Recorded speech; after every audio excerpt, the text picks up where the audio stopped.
we work with energy, so we felt to show you some pictures about the energy world and the transformation from where we live normally to the world of light and consciousness.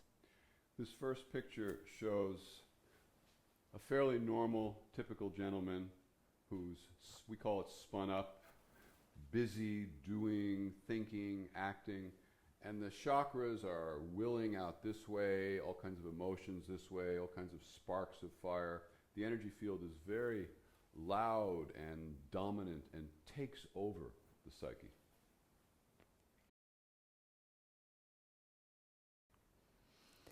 So, what I was calling before darkness is also when, for example, we drop into addictions, you know, like watching TV so that we are not conscious of where we are, and all kinds of other addictions. And here you can see he seems to be happily a couch potato, but we know that how the person would feel really deep inside if all you do is being couch potato and watching TV all the time. We call this energy the blob because it actually comes from the second chakra. The whole energy field becomes blobby, thick, and you just kind of feel heavy, pulled down, more stagnant, more stuck, not dynamic, and definitely not clear or inspired. Yeah, and very often we find that it's we go into addictions of blobbiness, of watching TV, of being on Facebook, because we're trying to avoid something deeper inside. Very important aspect of the work that we do is we begin to bring the blob in, the spin in, and we begin to do what we call bring the energy up. There's actually very scientific ways through meditation, but also through psychoenergetic process work in which we lift the energy up through the crown and begin to build a bridge of energy upwards to the soul. Yeah. So what happens is that the energy tends to, when we're not connected up, the energy tends to drop down and then blob and makes us heavy. And as you can see, can you go back, Kabir, to the other picture? So this is the same person. Yeah, it's a whole different quality. And as that person now becomes to start moving the energy upwards and start aligning himself, you can feel how that person starts transforming. Yeah? The whole energy starts opening, it starts aligning inside, and he starts connecting to such a beautiful light and energy in him. Yeah? And there's a moment that comes, and it's one of the most important moments in a person's entire life, that you open to what we call the higher self or the soul. And at that moment you recognize that you are this much vaster, much greater being than the personality, than the body, who you have normally thought of as yourself.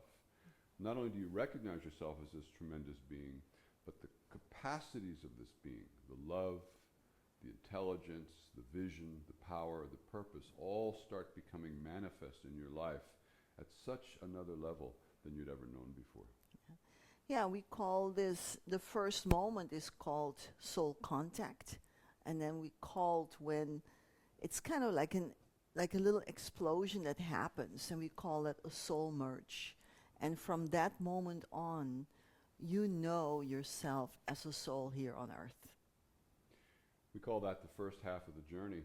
The second half begins now in that you begin to bring that energy, bring that consciousness down into the body, into the personality. And we call that a soul-infused personality.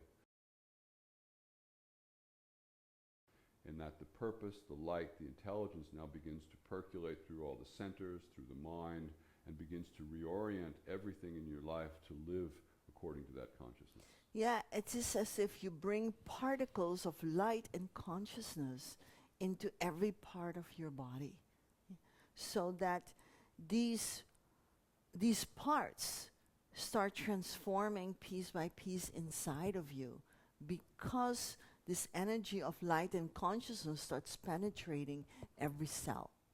And the result is that you begin to live as an awakened soul, as a soul-infused personality, that everything you do relating to people, working on your computer, driving your car, talking to your kids, going to work, everything you do carries that quality of an awakened consciousness in action.